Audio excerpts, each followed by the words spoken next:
सुनिए, मेरा नाम रोहन है। क्या आप मुझे बता सकती हैं कि आप कंप्यूटर से कौन कौन सी सेवाएं प्रदान करती हैं?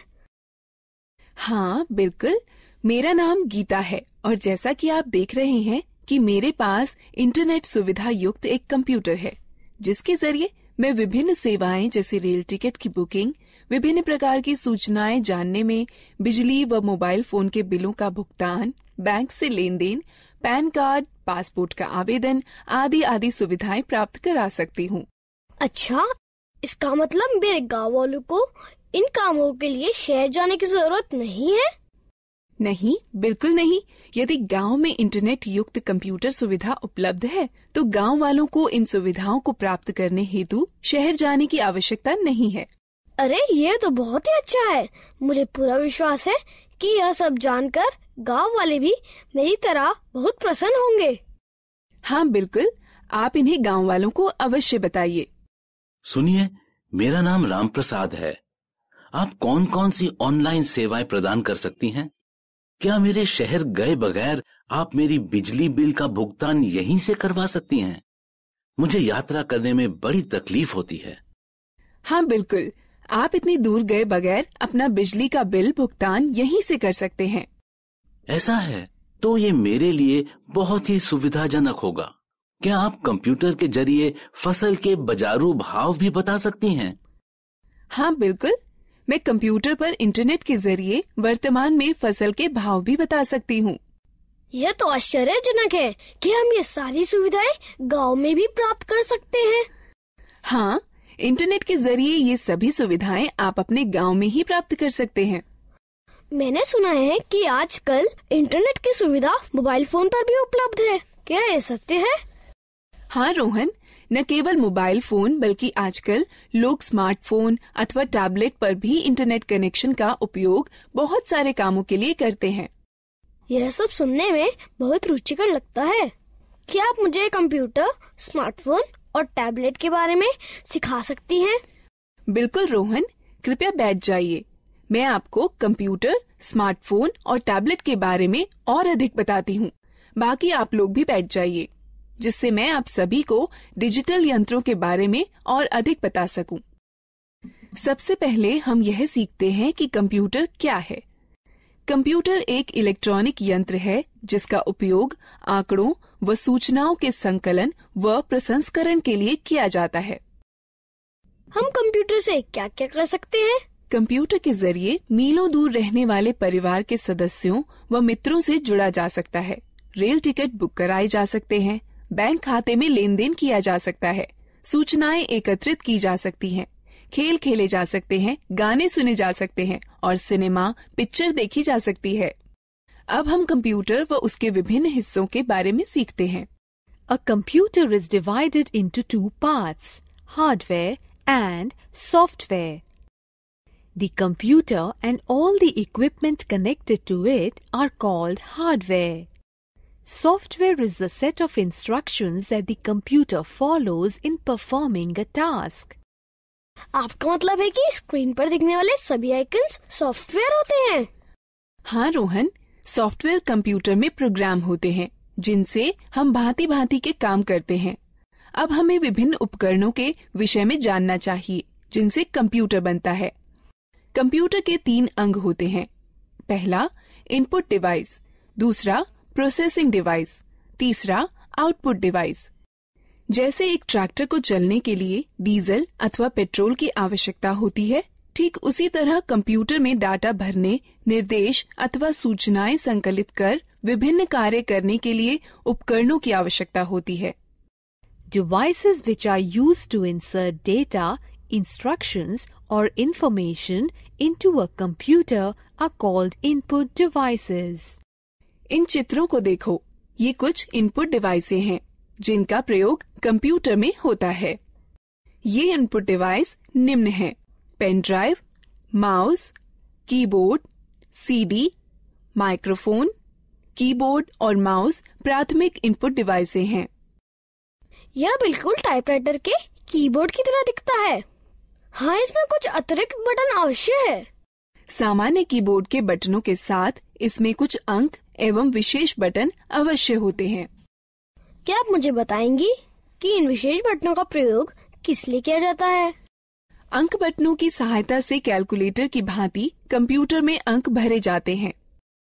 नेविगेशनल बटन मार्गदर्शक बटन होते हैं जो मॉनिटर पर पेज देखने में सहायक होते हैं। प्रोग्राम में पेज अप बटन विषय के दिखने वाले भाग और कर्सर को स्क्रीन पर आगे बढ़ाता है। प्रोग्राम में पेज डाउन बटन विषय के दिखने वाले भाग और कर्सर को स्क्रीन पर पीछे करता है। प्रोग्राम में होम बटन कर्सर को विषय के आरंभ में ले जाता है। प्रोग्राम में एंड बटन कर्सर को विषय के अंतिम लाइन में ले जाता है। प्रोग्राम में ये तीनों बटन संपादन बटन कहे जाते हैं जो कंप्यूटर में पठनीय विषय में संशोधन करने में सहायक होते हैं। ज्यादातर लेख संपादन प्रोग्रामों इंसर्ट बटन का प्रयोग किसी लेख में शब्दों को भरने और लिखावट पर शब्दों के पुनर्लेखन में होता है। डिलीट बटन लेख संपादन प्रोग्रामों में एक एक कर अक्षर दाईं ओर मिटाता है। बैकस्पेस बटन लेख संपादन प्रोग्रामों में एक एक कर अक्षर बाईं ओर मिटाता है।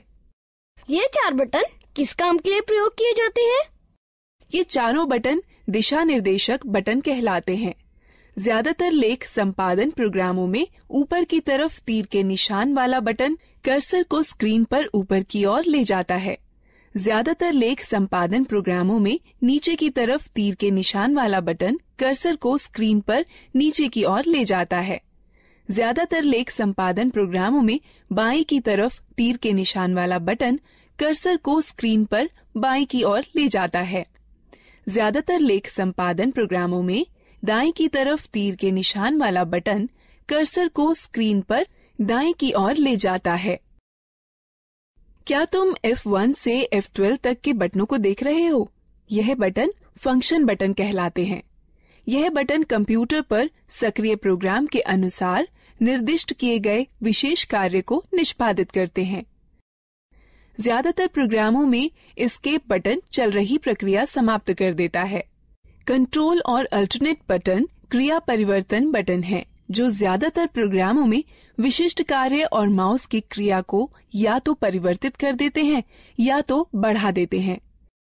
विंडो बटन विंडोज के स्टार्ट मेनू को सक्रिय कर देता है। यह बिल्कुल वैसे ही होता है जैसे कि टास्क बार के स्टार्ट बटन पर क्लिक करने से होता है। अब तक हमने कीबोर्ड के विभिन्न बटनों के बारे में सीखा। अब हम माउस के बारे में सीखते हैं।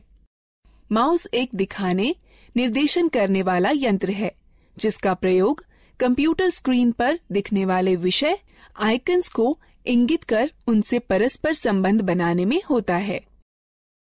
आप देखेंगे कि जैसे ही माउस चलाया जाता है वैसे ही माउस चलाए जाने की दिशा में एक छोटा तीर स्क्रीन पर चलता है। इस तीर को पॉइंटर कहते हैं। पॉइंटर की सहायता से कंप्यूटर को प्रक्रिया के लिए डाटा व निर्देश उपलब्ध कराए जा सकते हैं। माउस पर 2 बटन भी होते हैं, बायां बटन और दायां बटन। माउस के दोनों बटनों के बीच में एक घूमने वाला चक्का भी होता है, जिसकी मदद से प्रलेख या डॉक्यूमेंट और वेब पेज पर आसानी से चला जा सकता है। ये माउस द्वारा किए जा सकने वाले कुछ कार्य हैं। माउस के बाएं बटन को एक बार दबाकर स्क्रीन पर किसी प्रोग्राम को चुना जा सकता है। माउस के बाएं बटन को लगातार 2 बार बिना किसी अंतराल के दबाकर क्लिक कर किसी प्रोग्राम के अंदर प्रवेश किया जा सकता है। माउस के दाएं बटन को दबाए जाने पर इंडेक्स मेनू खुलेगा। घूमने वाला चक्का स्क्रीन पर पेज को ऊपर नीचे खिसकाने में हमारी सहायता करता है। जिस तरह दानों से भूसी निकालने या गेहूं को पीसने में ग्राइंडिंग मिल एक प्रोसेसिंग मशीन की तरह काम करती है, उसी तरह कंप्यूटर में वह यंत्र जो डाटा संग्रहण और संरक्षण को नियंत्रित करते हैं वह प्रोसेसिंग डिवाइस कहलाते हैं। कंप्यूटर प्रोसेसर या सीपीयू प्रोसेस की जाती है, फिर कंप्यूटर की मेमोरी या आरएएम में संरक्षित की जाती है। जिस तरह दानों से भूसी निकालने या गेहूं को पीसने में ग्राइंडिंग मिल एक प्रोसेसिंग मशीन की तरह काम करती है, जिस तरह अनाज और भूसे को अलग अलग करने वाला थ्रेशर एक आउटपुट मशीन है, उसी तरह कंप्यूटर के साथ परिणाम को दिखाने के लिए जो यंत्र प्रयोग में लाए जाते हैं उन्हें आउटपुट यंत्र कहते हैं। मॉनिटर एक बहुत ही सामान्य आउटपुट यंत्र है। मॉनिटर स्क्रीन है जिसका प्रयोग आउटपुट जैसे शब्दों, अंकों व चित्रों को देखने में होता है। मॉनिटर दो तरह के होते हैं, कैथोड रे ट्यूब और flat panel display. Printer computer से प्रसंस्कृत डाटा लेता है जिसे सॉफ्ट कॉपी कहते हैं और उसे छापकर निकालता है जिसे हार्ड कॉपी कहते हैं। कंप्यूटर पर दिखने वाले किसी चित्र या लेख को सॉफ्ट कॉपी कहते हैं तथा उसी के छपे हुए को हार्ड कॉपी कहते हैं। प्रिंटर तीन तरह के होते हैं, इंकजेट प्रिंटर, लेजर प्रिंटर और डॉट मैट्रिक्स प्रिंटर। स्पीकर एक आउटपुट यंत्र जिसके द्वारा हम आवाज सुनते हैं। स्पीकर के बिना हम गाने अथवा आवाज विषयों आदि को सुन नहीं सकते। हेडफोन कंप्यूटर से आवाज आउटपुट देता है।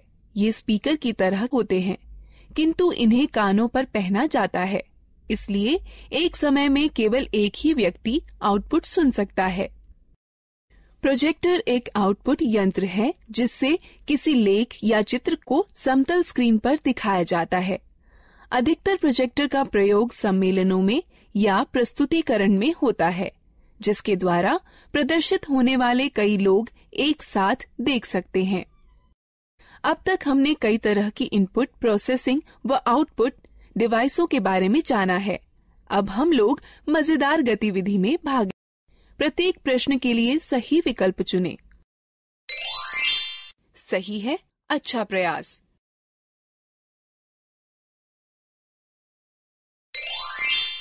सही है, अच्छा प्रयास।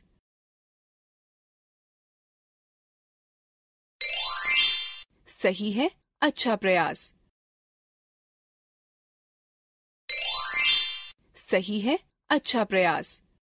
दीदी, कंप्यूटर सारा डाटा कहाँ संचित करता है? जिस तरह तुम्हारा दिमाग बहुत सी आवश्यक चीजों को याद रखने में तुम्हारी मदद करता है, उसी तरह कंप्यूटर डाटा संचित करता है जिसे कंप्यूटर मेमोरी कहते हैं। कंप्यूटर की मेमोरी दो तरह की होती है, प्राथमिक अथवा मुख्य मेमोरी और द्वितीयक मेमोरी। मुख्य प्राथमिक मेमोरी बहुत तेज है, इसे रैम कहते हैं। इसका अर्थ रैंडम एक्सेस मेमोरी अथवा रैम होता है। कंप्यूटर की गति रैम पर निर्भर करती है।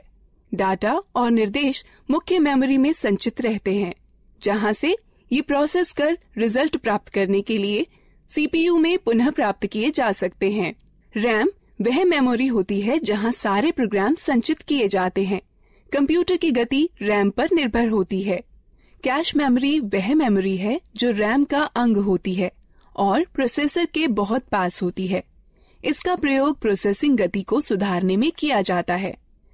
प्राथमिक मेमोरी सीमित होती है, इसलिए असीमित डाटा को सुरक्षित करने के लिए द्वितीयक मेमोरी का प्रयोग करते हैं।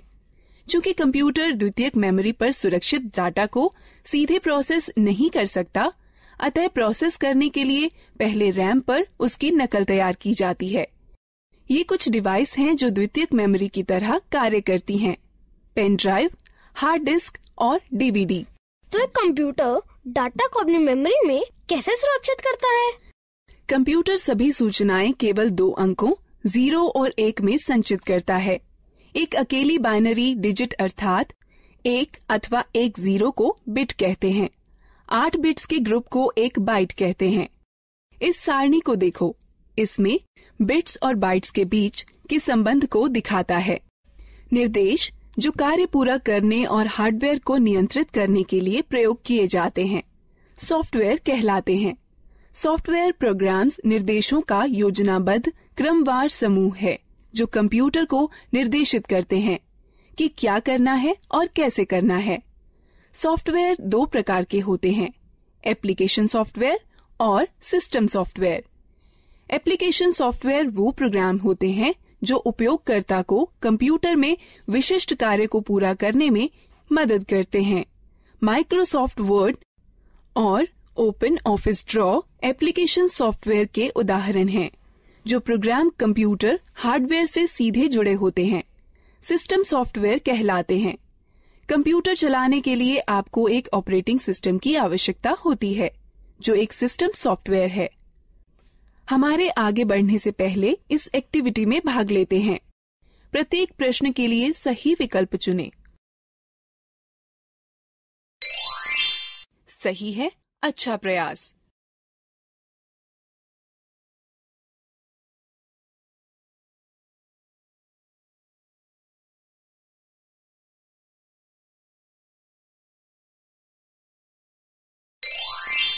सही है, अच्छा प्रयास।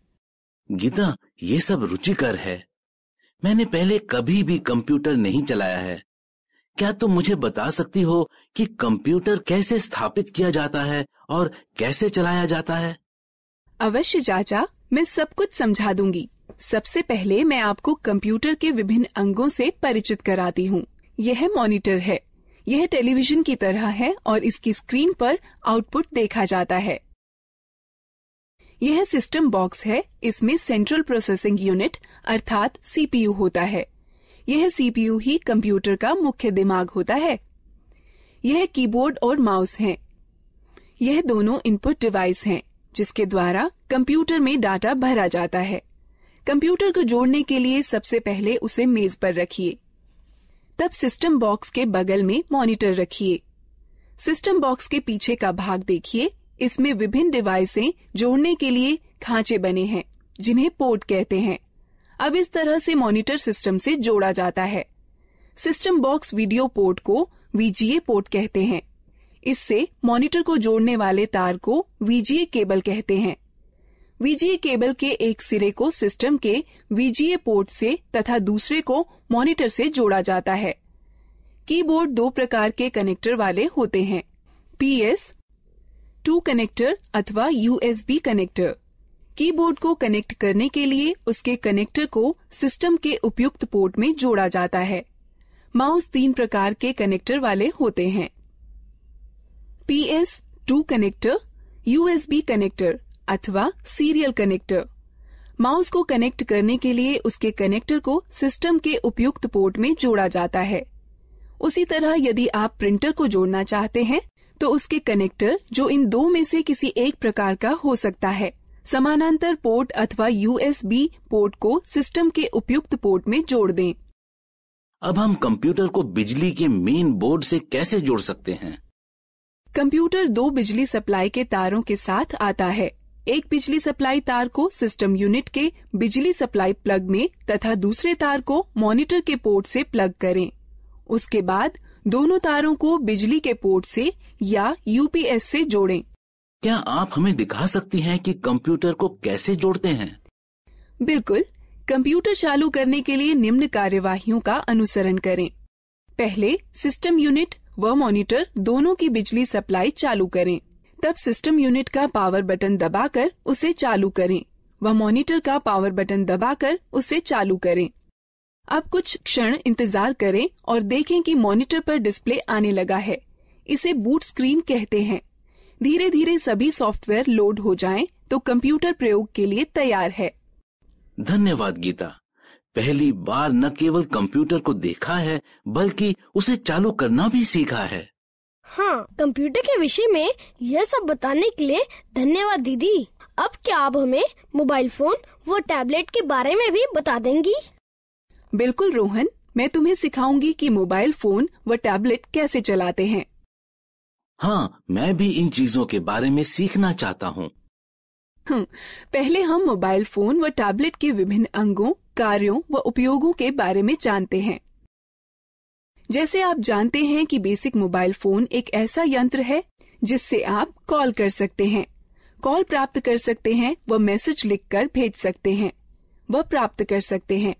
आधुनिक मोबाइल फोनों में कई तरह की विशेषताएं होती हैं, जैसा कि इंटरनेट, खेल, कैमरा, वीडियो गेम और मार्ग निर्देशन प्रणाली।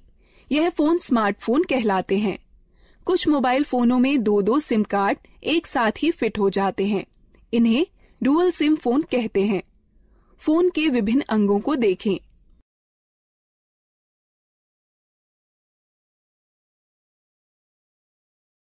गीता, क्या तुम मुझे दिखा सकती हो कि फोन में सिम व बैटरी कैसे डालते हैं?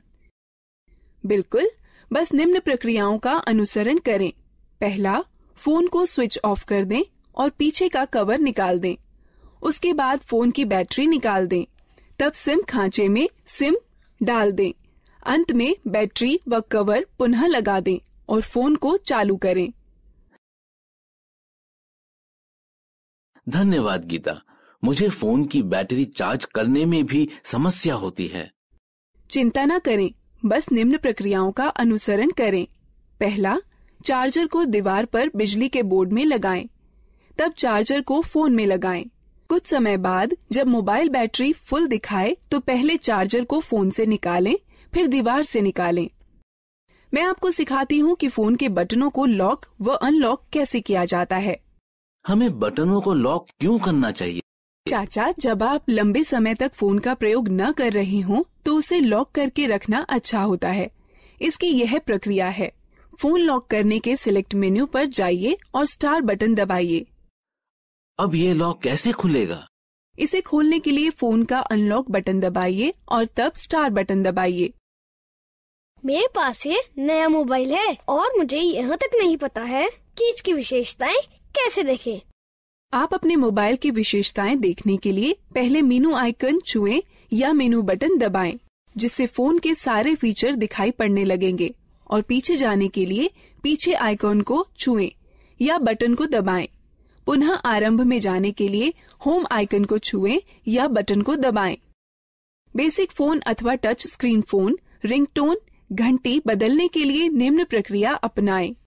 बेसिक फोन के लिए पहले मेनू चुनें, फिर सेटिंग, तब टोन चुनें और फिर खिसक कर रिंगटोन पर जाएं। तब गैलरी खोलने के लिए खिसक कर गैलरी पर जाएं, जहां पर कई रिंगटोनों की सूची दिखाई देगी। अब आप अपनी इच्छा अनुसार टोन का चयन कर सकते हैं। टच स्क्रीन फोन रिंगटोन बदलने की प्रक्रिया। पहला, होम आइकन को छुएं, फिर मेनू आइकन को छुएं, फिर पर्सनलाइजेशन सेटिंग्स आइकन को छुएं, फिर सेटिंग आइकन को छुएं, फिर प्रोफाइल सेटिंग आइकन को छुएं। तब रिंगटोन या नोटिफिकेशन रिंगटोन आइकन को छुएं। तब रिंगटोन की सूची में खिसक कर अपनी इच्छानुसार रिंगटोन चुनें। तब ठीक ओके आइकन को छुएं। मैं अपने फोन में अलार्म सेट करना चाहता हूँ। क्या सुबह जल्दी अलार्म सेट करने में आप मेरी मदद कर सकती हैं? निम्न प्रक्रिया से आप स्वयं कर सकते हैं। बेसिक फोन के लिए पहले मेनू में अनुपयोग चुनें, फिर अलार्म घड़ी, उसके पश्चात अलार्म का समय सेट करके सेव चुनें, फिर खिसक कर रिंगटोन पर जाएं। यदि आप अलार्म को दोहराना चाहते हैं तो चयन के विकल्प में जा दोहराना, फिर दिनों का चयन कर संपन्न चुनें। टच स्क्रीन फोन में निम्न प्रक्रिया अपनाएं। पहले मेनू को छुएं, तब घड़ी को छुएं, तब अलार्म को छुएं, अलार्म का समय सेट करके सेव चुनें। दीदी, क्या आप हमें टैबलेट के बारे में बता सकती हैं? हाँ जरूर, मैं अभी बताने ही वाली थी। टैबलेट एक कॉम्पैक्ट डिवाइस है जो एक स्मार्टफोन अथवा एक लैपटॉप अथवा कंप्यूटर की तरह है।